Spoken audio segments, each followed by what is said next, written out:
guys, I'm Ben Jones, sports editor at statecollege.com. That's Zach Berger, the managing editor here at statecollege.com.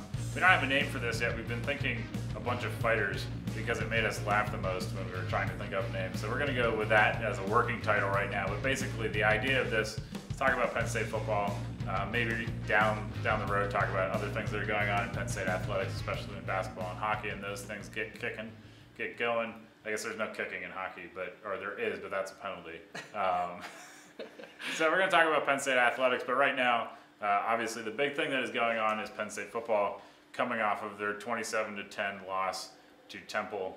You were at the game, I was at the game. You left the game. I've never left a Penn State football game early in my life until this Saturday. And I've never really wanted to because I enjoy going to football games, but it was painful to watch. Like just from the standpoint of like football and seeing lots and lots of football, it just sort of like offends your senses. You're like, this is just the most ridiculous thing. And that's what I've told a lot of people is like it would have been one thing if Penn State had just lost to Temple. Temple's not a bad team. They clearly had a pretty good defense all on their own, with or without Penn State's inability to move the ball. Their offense has seen Penn State before. They've been together for a long time. So if Penn State loses this game like 27-24 or something like that, you go, well, that's not an ideal way to start the season, but it's not like they looked horrible. And Penn State looked horrible. And I think that's the sort of thing that really, aside from the fact that everyone sort of has had high expectations for Penn State, is really the kind of thing that I think upsets most people moving forward.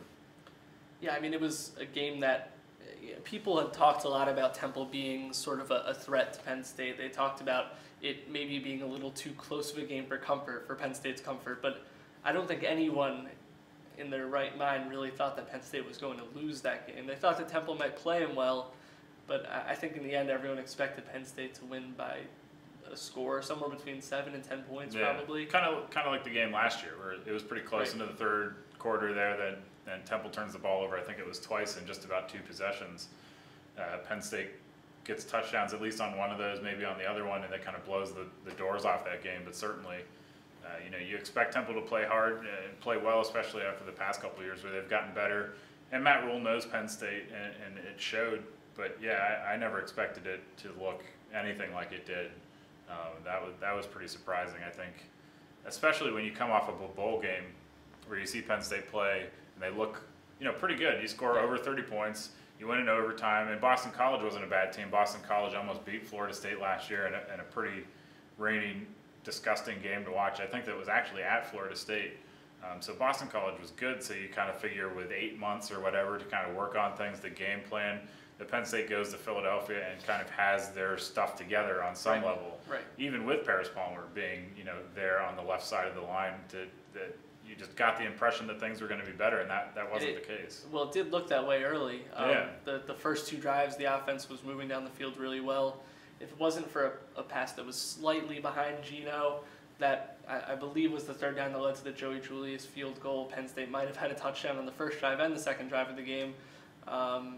The defense looked solid early on, and then the first quarter ends and things and everything goes from there. And it's actually, I was listening to a podcast when I was driving back from Philadelphia about the NBA. It doesn't have anything to do with Penn State, but Phil Jackson once said that games can turn on a trifle.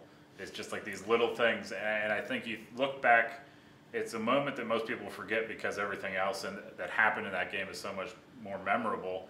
But Christian Hackenberg has Deshaun Hamilton on the sideline open, and he just overthrows him by a couple yards, and you go, well, that could have been 17-0.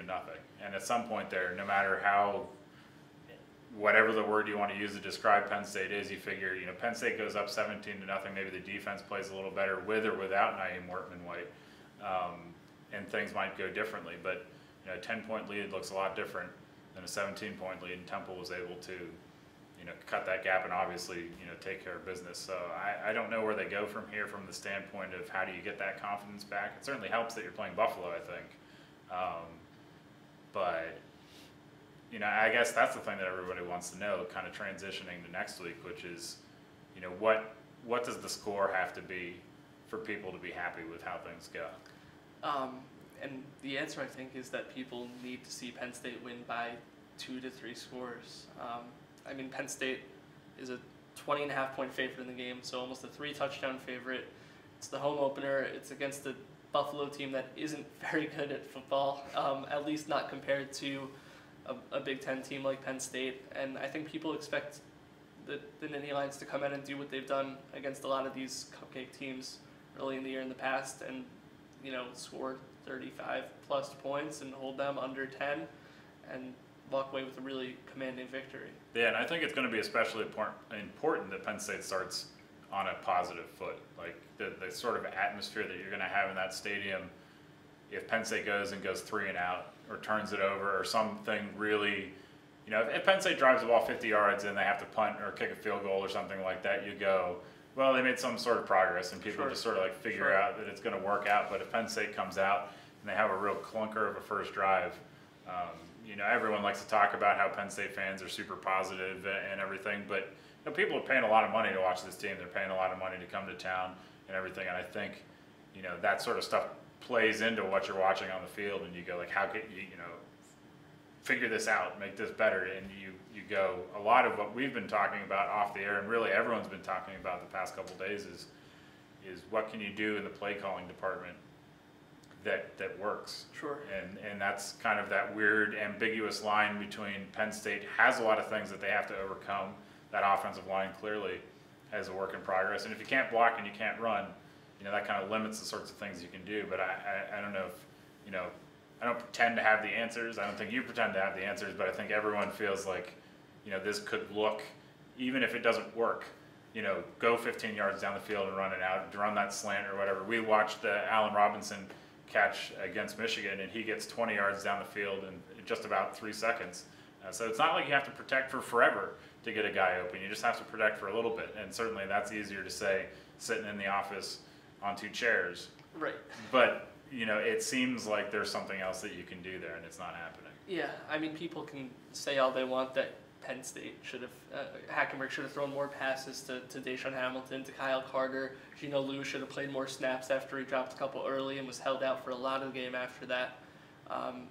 For all we know, they could have forced a lot of passes Hamilton and Geno and Kyle Carter's way, and we still would have had a 27-10 outcome. So I can't say for sure that getting the ball to some of the wide receiver talent that didn't have it thrown its way would have been the answer.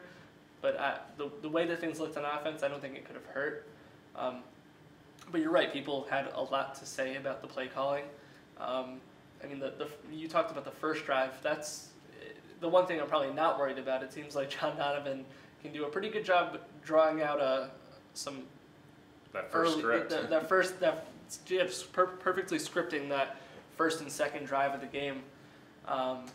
The issue comes when the other team starts to make adjustments on defense, and Donovan then has to make adjustments to his game plan. I don't know if there were poor adjustments made or if he just didn't really adjust at all. But whatever the case was, things just went downhill very rapidly after those first 2 drives for the Penn State offense, and they weren't able to catch up with the Temple defense. Yeah, I think that this isn't the whole idea of play calling and adjustments and everything is going to be an interesting dynamic to watch for this coaching staff, because everybody knows that James Franklin and these guys are really good recruiters, and I think certainly Bob Shoop's proved himself to be very competent at his job, and I think all of these guys, you don't get to this point, you don't do what they did at Vanderbilt, which even if their records were not the sort of thing you'd want to bring to Penn State in that conference with the team that they had, I don't think there's any doubt that they're capable of coaching football. Yes. They didn't get here by mistake. Yes. But I think the question now is, how good are they when their talent isn't as good as it can be?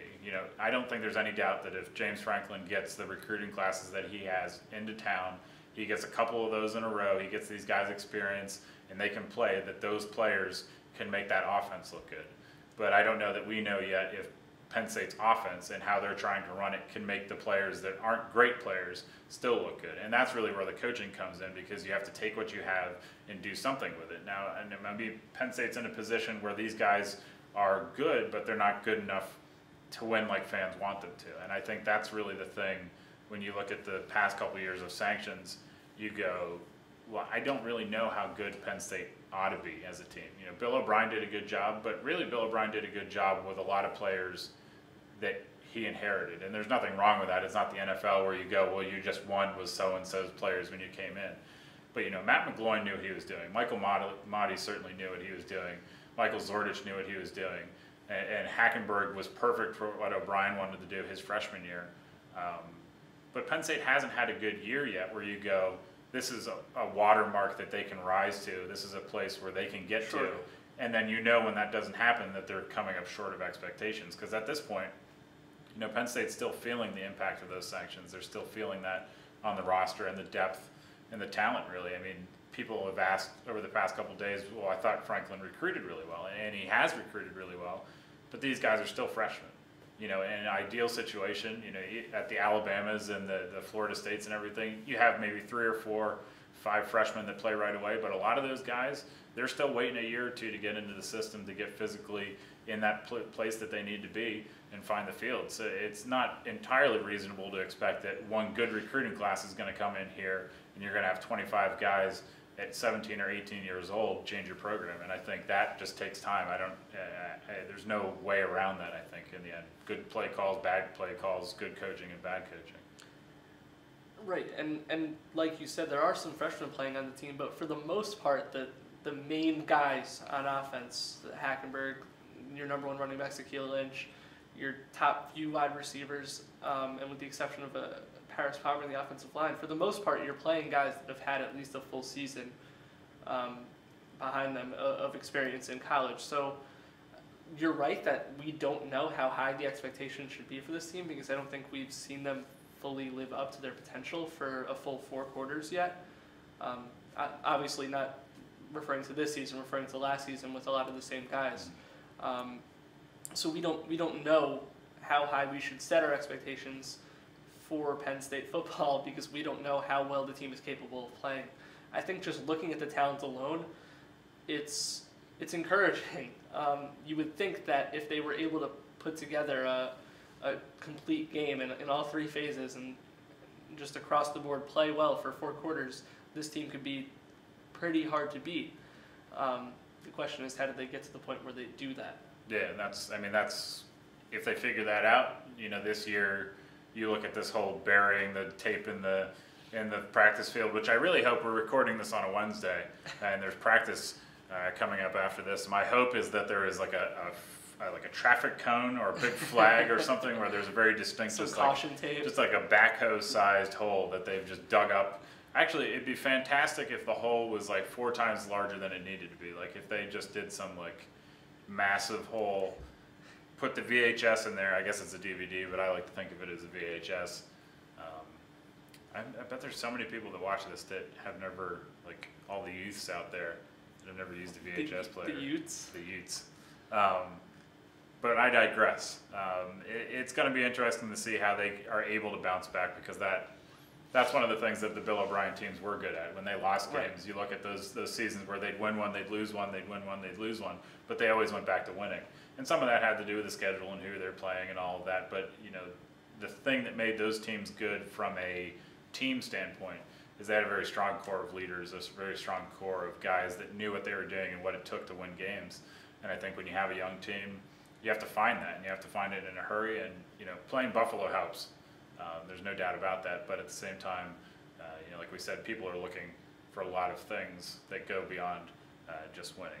Well, I think just to make a quick point on that, if there's one thing that I have all the faith in the world that James Franklin is able to do, it's to encourage his team and get them hyped up for a game and get them ready to eliminate any doubts that they have that might hold over from the previous game and go out just ready to play the next game. Yeah. Everything besides that is still, you know, to be determined. To be determined. Much like the title of this show. Yes. To be determined. I mean, bunch of fighters, especially watching Hard Knocks, it warms my heart to see Bill O'Brien saying all his favorite words uncensored. But you know, those times have come and gone for Penn State. So maybe we'll think of something more current so that people understand. But at this point, we're gonna go to Twitter, because the people have opinions. It's a good, if opinions were available for trading on the stock market, this would be a great week to purchase stock. Like if you purchased it like a couple months ago, it'd be even better because it rose so quickly. Yeah. Like this past weekend, there is like an opinion bubble that is going to burst probably in a few years because you never run short on opinions. Absolutely asinine analogy. No, I think it's but fantastic. It's almost spot on, unfortunately. Yeah, I mean everyone's got opinions, and there's more and more of them. So we're going to go to Twitter. We'll answer. We've already asked questions. Let's find some of the best ones. The first one from Prince Soiree, which I really hope that's your real name. I really do, because that's like I'm happy to be named Ben. I think it's a good name, and you're Zach. But like we've got like normal names. Like I want to be called Prince. People would just call that Prince. Two princes. That's getting off the sporting topics. But his question is, nevertheless, is it too soon to ask the inevitable question? So this was coming whether we wanted it to or not. Yeah. Can Franklin coach, or is he a hype man? And we sort of answered this already in terms of we don't know empirically, but I think that it's safe to assume, especially with the evidence that you get looking at what he did at Vanderbilt, that he can coach. I think the one thing that he is really good at that sometimes blurs that line between coach and the rest of the job is he's really good at surrounding himself with people that are good at their jobs. He's good at taking in all the information that they bring to the table and making decisions off of it. And maybe that's one of the reasons why Penn State has a hard time adjusting in game. You go, there's not really good time on third down to talk to 4 different people to kind of decide what are you going to do to fix this problem. And maybe you have to do that when you're game planning, or maybe you have to figure out a different way to do that in game. But I think he's probably a good coach. I don't think that one game is fair, especially in this kind of circumstance where you're kind of not sure how good Penn State could actually be. I think it's probably safe to assume that he's a good coach. And nothing else, he's probably far more competent than the last weekend might lead you to believe. I would say that's the case too. I mean, something in the business world that people say a lot is that a great CEO is someone who can surround himself with the best possible people that can judge the best talent out there to work for him so that he doesn't have to do everything himself. You look at guys like Bob Shoop and you see that he's done that. People right now are sort of down on John Donovan. I don't know if he's a great offensive coordinator or the worst offensive coordinator in Penn State history. We'll see what happens. But I think that I certainly trust James Franklin's ability to surround himself with great coaches. And I do agree that you don't get to the position where you're hired as Penn State's head coach without knowing a thing or two about football. Yeah, it's probably safe to assume that you will never know more about football than the head coach at Penn State, or any of the assistants. And that's one of the fun things about having opinions. Is it's super. Actually, Herb Hand, to go on a very small tangent, when I interviewed Herb Hand for a story that I did, he said that there are 2 ways to become a head coach. You can either go through all of the career path. You'd be a graduate assistant, then become an assistant coach, then you end up being a head coach somewhere, then you end up being a head coach at a bigger program, and you go through all of that, and then you become a head coach. And then he said, or you can buy season tickets. So I think that's a very true statement. I'm sure Herb is probably very busy right now. We've seen a lot of backseat head coaches. Yeah, this a week. lot of backseat Herb Handing these days. Which comes, speaking of the offensive line, we are going to ask this question, which is a little harsh, but I do think that it's worth addressing to a certain extent, from Austin Pants, another good name. I hope it's his real name. Yeah. It's 2 people in a row who I suspect are perhaps not really who they say they are online. Do you think Paris Palmer played lazy due to being shell-shocked, or is that just his playing style?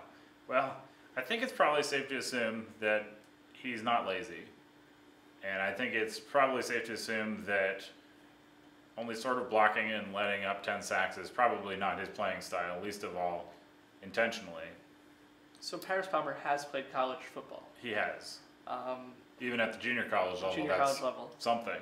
So still the junior college level isn't going to compare to playing in the Division I college football. But I think he sort of probably has an advantage in terms of speed and catching up to a high school player stepping right into college football. Having said that, the one play people keep talking about from the Temple game is the 2-man rush, where Temple rushed 2 defensive linemen against 5 Penn State offensive linemen, and within 3 seconds, Christian Hackenberg was laying on the ground. Which, for those of you at home, is not ideal. It is certainly not ideal. And what happened was one of their defensive linemen put an absolutely ridiculous swim move on Paris Palmer. But you see him backing up, and as the defensive lineman does this swim move and starts to move by Palmer, there's no adjustment. He just continues moving backwards.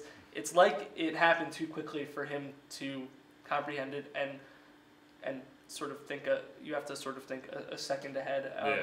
And he wasn't able to adjust and make the block, or at least deflect the guy off a little bit to give Hackenberg some extra time so he doesn't get caught by the ankles and drop to the ground. Yeah, and I think to his credit, or in his defense in the very least, whether he ends up being a very good offensive lineman, or he plays a little bit better than he did this past weekend, or he never gets better than this, it's undoubtedly true that he's in a tough spot, and was in a tough spot past weekend going, here you are playing in your first, major college football game in a position Penn State has to have work. Good luck.